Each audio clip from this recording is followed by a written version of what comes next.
So my name is Claude VillaCorta.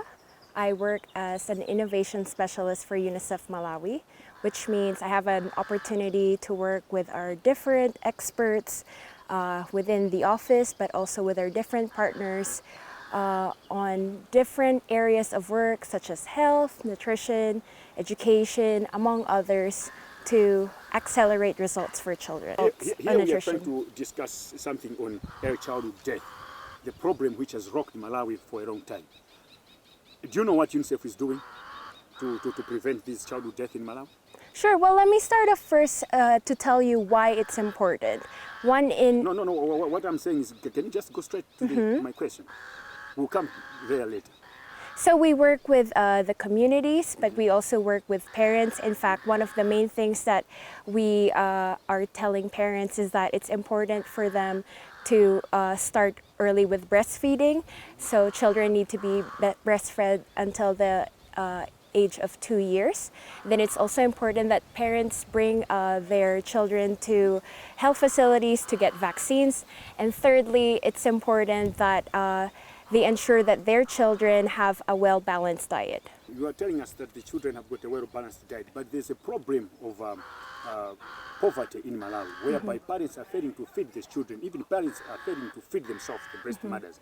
Has UNICEF ever done a research on that? Well, in terms of my area of work, which is on innovation, we're actually looking at different ways on how we could improve crop yields and also diversify crop yields so that we can ensure that parents have a well-balanced diet. So for instance, currently we're applying the use of ground truth data, satellite imagery, and drone-acquired imagery, and combining that in order to come up with a high-resolution crop mapping in order for us to determine what are the current crop types in the region, in the country, for this season and also for next year.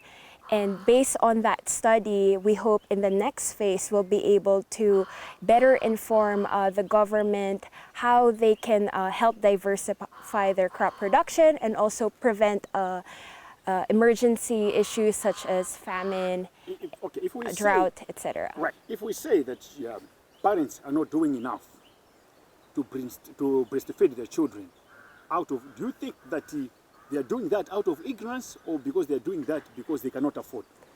Well, certainly, we're not saying that it's the sole responsibility of the parents. In fact, it's important that we provide, we support parents as well in addressing these issues, and that's why we're strongly advocating for the government to allocate resources and to support and promote rather social cash transfer programs so that parents especially who are living well beyond poverty to have access to these resources in order to, for instance, provide the necessary nutrition and diversified meals that children require.